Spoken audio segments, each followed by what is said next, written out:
ड्रामे की next episode में आप लोग देखेंगे कि ज़ोया और मीर जाहिद ने मिलकर ज़ायरा और साद के ख़िलाफ़ कितनी बड़ी साजिश खेली है। इस बार उन्होंने इस तरह का प्लान बनाया है कि पूरी तरह से वो कामयाब हो जाएंगे ज़ायरा को उमैर की ज़िंदगी और इस घर से बाहर निकालने में। कहता है मीर जाहिद ज़ोया से कि मैंने तुमसे जो कुछ भी कहा था और जो कुछ भी हम लोगों ने प्लान किया है बिल्कुल वैसा ही होना चाहिए। करती है ज़ोया ज़ायरा के मोबाइल से साद को मैसेज कि वो उसको मिलने के लिए आए और उसके बाद कर देती है अपने मामू को फ़ोन और कहती है कि भैया मामू, मैंने साद को मैसेज कर दिया है ज़ायरा के नंबर से और वो आ रहा है। भैया मामू यानी मीर जाहिद ज़ोया से कहते हैं कि बस अब हमारी ये आखिरी चाल और हम लोग कामयाब हो जाएंगे। फिर ज़ायरा को इस घर से और उमैर की ज़िंदगी से निकालने से कोई नहीं रोक पाएगा। वही सब कुछ होगा जो हम चाहते हैं। बहुत खेल हो गया इस लड़की के साथ और बहुत रह लिया इस लड़की ने हमारी ज़िंदगी में। ज़ायरा नहा रही होती है जब अचानक बाहर आती है तो साद को अपने कमरे में देखकर बहुत ज़्यादा शॉक्ड हो जाती है। साद को देखकर कहती है कि तुम आखिरकार यहाँ मेरे कमरे में क्या कर रहे हो। साद परेशानी के आलम में ज़ायरा से पूछता है और कहता है कि तुमने ही तो मुझे मैसेज करके यहाँ पर बुलाया है और तुम्हारे बुलाने पर ही मैं यहाँ पर आया हूँ।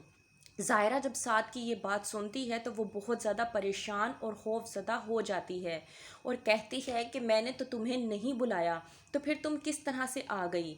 इस बात पर साद ज़ायरा को जवाब देता है कि ये देखो तुम्हारा ही मुझे मैसेज आया हुआ है कि तुम मुझसे मिलना चाहती हो, सिर्फ इसी बिना पर मैं तुमसे मिलने के लिए आया था। ज़ायरा समझ जाती है कि ये मीर जाहिद ज़ोयरा और निगहत की चाल है। वो साद से कहती है कि जितना जल्दी हो सके तुम यहाँ से चले जाओ। साद जाने की कोशिश करता है तो देखता है कि ज़ायरा का कमरा लॉक हो चुका है और वो बाहर नहीं जा पाता। साद कहता है कि मुझे लगता है कि हम लोग बहुत बड़ी साजिश में फंस चुके हैं। ज़ायरा कहती है कि ऐसा ही हुआ है, इन लोगों ने हमारे ख़िलाफ़ बहुत बड़ी प्लानिंग की थी और हम लोग उस प्लानिंग में बहुत अच्छे तरीके से फंस चुके हैं। आ जाता है अचानक से उमैर और साद को अपने कमरे में देखकर बहुत ज़्यादा परेशान हो जाता है और इस कदर गुस्से में आ जाता है कि साद पर हाथ उठाता है और कहता है कि तुम्हारी हिम्मत कैसे हुई मेरे कमरे में यहाँ पर मेरी गैर मौजूदगी में होने की। साद उमैर को बेहद समझाने की कोशिश करता है लेकिन उमैर साद की एक नहीं सुनता और ज़ायरा पर हाथ उठाने की कोशिश करता है। बदले में साद उमैर का हाथ पकड़ लेता है, घसीटते हुए ज़ायरा को मैदान में लेकर जाता है और वहाँ पर कहता है कि मैं सोच भी नहीं सकता था कि ये लोग मेरे साथ ये सब कुछ कर सकते हैं। एक तरफ मेरा दोस्त है और दूसरी तरफ मेरी ही अपनी बीवी, जिन्होंने मिलकर मुझे धोखा दिया है।